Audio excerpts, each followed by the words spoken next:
उत्तर प्रदेश लोक सेवा आयोग ने गवर्नमेंट डिग्री कॉलेजेस के अंतर्गत असिस्टेंट प्रोफेसर की 1253 वैकेंसीज के लिए डिटेल्ड नोटिफिकेशन आउट कर दिया है। कौन आवेदन कर पाएगा, एग्जाम पैटर्न कैसा रहेगा, पाठ्यक्रम कैसा रहेगा, अब आपको पूरी जानकारी इस वीडियो में मिलने वाली है। प्रणाम निवेदित करता हूं, मेरा नाम है अवधेश विद्यालंकार।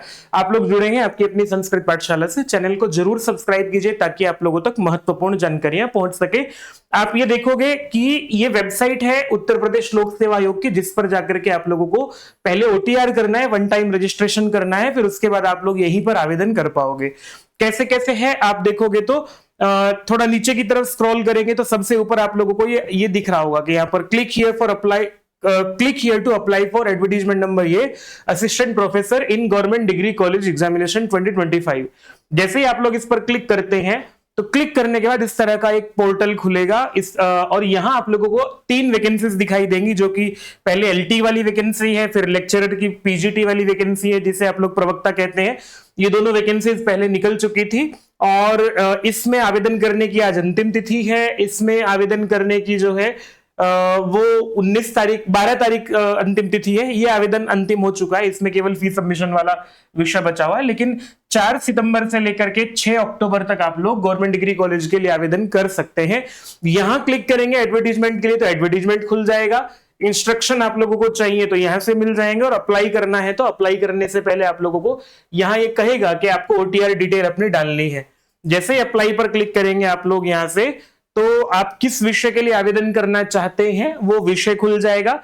और उस विषय पर जैसे कि आप लोगों को इकोनॉमिक्स के लिए आवेदन करना है तो यहां ऑथेंटिकेट विद ओटीआर लिखा आएगा। अगर आपने ओटीआर कर लिया है, वन टाइम रजिस्ट्रेशन कर लिया है, उसके 72 घंटे बाद आप आवेदन कर पाएंगे, ये बात ध्यान में रखना। और जिन्होंने लोक सेवा आयोग में कभी भी कोई भी परीक्षा दी है और वन टाइम रजिस्ट्रेशन आपने किया हुआ है तो दोबारा करने की कोई आवश्यकता नहीं है, बस आपके पास उसकी जानकारी होनी चाहिए। और अगर आप अपनी जानकारी भूल गए हो तो आधार नंबर से, मोबाइल नंबर से, मेल आईडी से, किसी भी रूप में आप लोग उसको दोबारा से रीजनरेट कर सकते हैं, आपके पास दोबारा वो जानकारियां आ जाएंगी।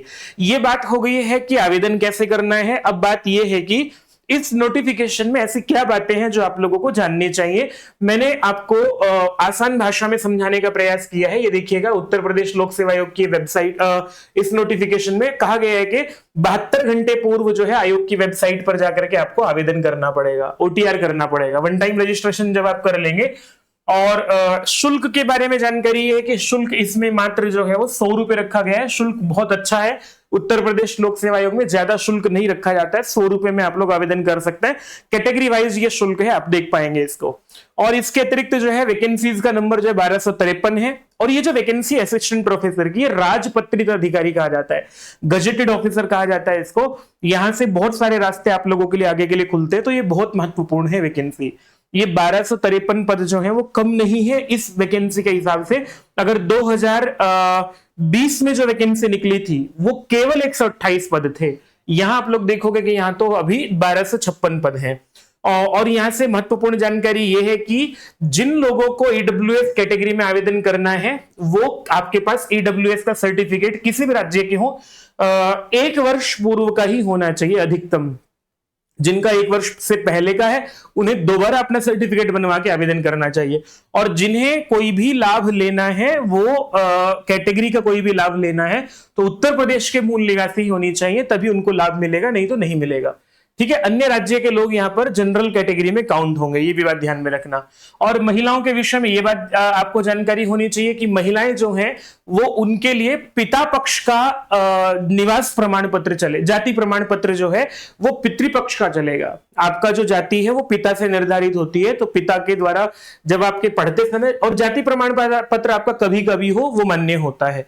तो ये कुछ जानकारियां हैं जो आप लोगों को यहां से होनी चाहिए थी। अब हम बात कर लेते हैं कि यहां एलिजिबिलिटी क्या है, सभी के लिए कहा गया है। और भाई अगर आप में से किसी की 2 पत्नी जीवित है तो आवेदन नहीं कर पाएंगे, किसी एक पत्नी से तलाक ले लीजिएगा, ये जनहित में जारी सूचना है।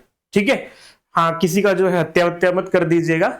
खैर, ये आप लोगों को एलिजिबिलिटी के बारे में कहा गया है कि 55% अंक होने चाहिए आपके पीजी में, पोस्ट ग्रेजुएशन में जिस विषय में आवेदन करना है 55% अंक होने चाहिए। उसके साथ आप लोगों ने जो है वो यूजीसी नेट का एग्जाम क्वालिफाई किया हुआ हो, 2 ही आपकी क्वालिफिकेशन चाहिए। अच्छी बात यह है यहां आप लोगों को विश्वविद्यालयों की तरह जो है एपीआई स्कोर के लिए जद्दोजहद नहीं करनी पड़ेगी। जो व्यक्ति अभी पीजी करके यूजीसी नेट क्वालिफाई करके आया है वो व्यक्ति भी आवेदन करके सिलेक्शन ले सकता है, बहुत योग्य व्यक्ति। तो लोक सेवा आयोग के द्वारा जो ये वैकेंसी निकाली जाती है इसमें डिग्रियों से ज्यादा वैल्यू आपकी स्वयं की योग्यता की है, क्योंकि इंटरव्यू का कोई बहुत ज्यादा योगदान नहीं है, बहुत कम अंक इंटरव्यू के हैं। रिटन एग्जाम का सारा जो विषय है ये, तो इसमें योग्य लोगों का चयन होगा, ये भी बात ध्यान में रखिएगा, अच्छे से पढ़ाई कीजिएगा ये।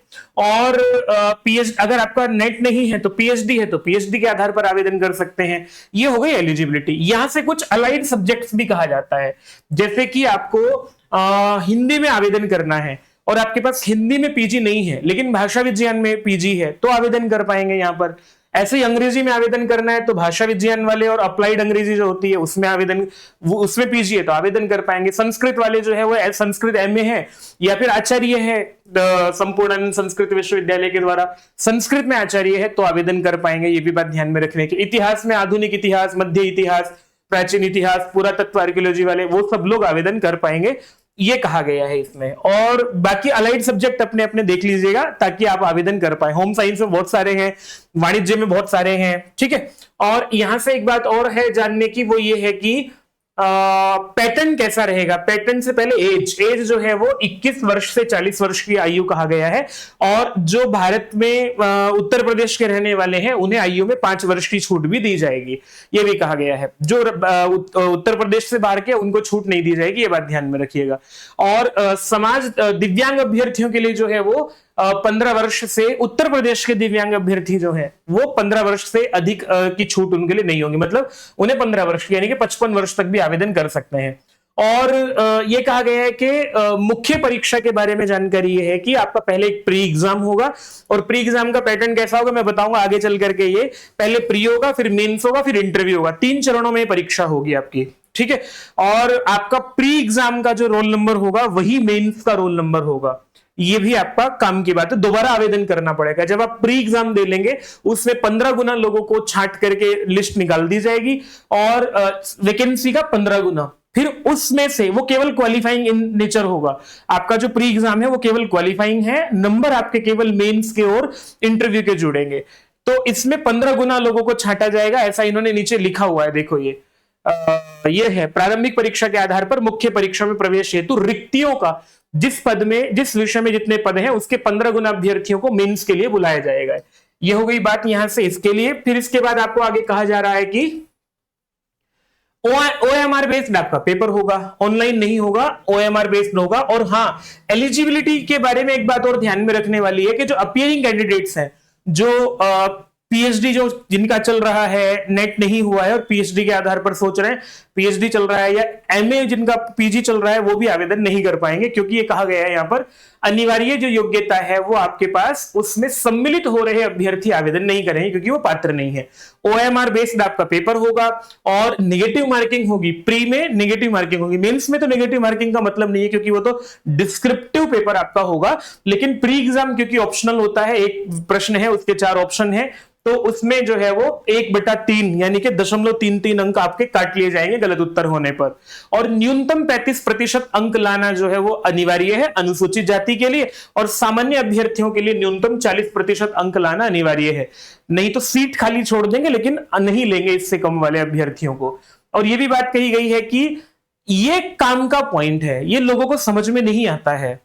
ये होता क्या है कि जो रिजर्व कैटेगरी में आवेदन करते हैं, रिजर्व कैटेगरी में आवेदन करके उनके नंबर जो हैं वो इतने हैं कि जनरल कैटेगरी में आ सकते हैं वो। लेकिन अगर उन्होंने कोई रिजर्व कैटेगरी का लाभ ले लिया है आयु का, मान लिया कोई एससी कैटेगरी में है और आयु का लाभ उन्होंने ले लिया है एससी कैटेगरी का, तो ऐसा नहीं है कि उनके नंबर जो है वो जनरल में आने लायक हैं, तो ऐसा नहीं है कि वो जनरल में काउंट हो जाएंगे, वो एससी में ही काउंट होंगे। और इसीलिए कभी कभी ऐसा होता है कि एससी की कट ऑफ जो है या ओबीसी की कट ऑफ जो है जनरल से ज्यादा, ओबीसी की तो नहीं, एससी की, एसटी की या फिर दिव्यांग की कट ऑफ जो है कभी कभी ज्यादा चली जाती है। क्यों चली जाती है? क्योंकि उन्हें दिव्यांग का जो आयु की छूट है या किसी और तरह की छूट है वो मिल गई है और उनके नंबर है जनरल में आने लायक।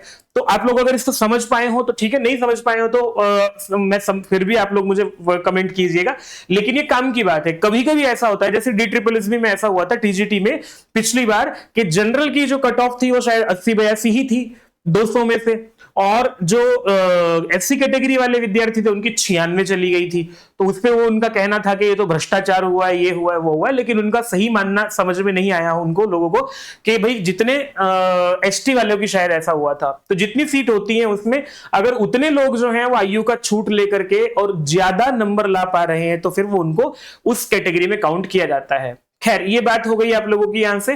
और नीचे फिर कुछ सर्टिफिकेट्स दिए हुए जिनकी आपको आवश्यकता होगी तब, अगर एक साथ 2 अभ्यर्थियों के बराबर नंबर आ जाते हैं तो उनमें से किसका चयन करें, इसके लिए फिर ये सर्टिफिकेट्स काम आते हैं आपके।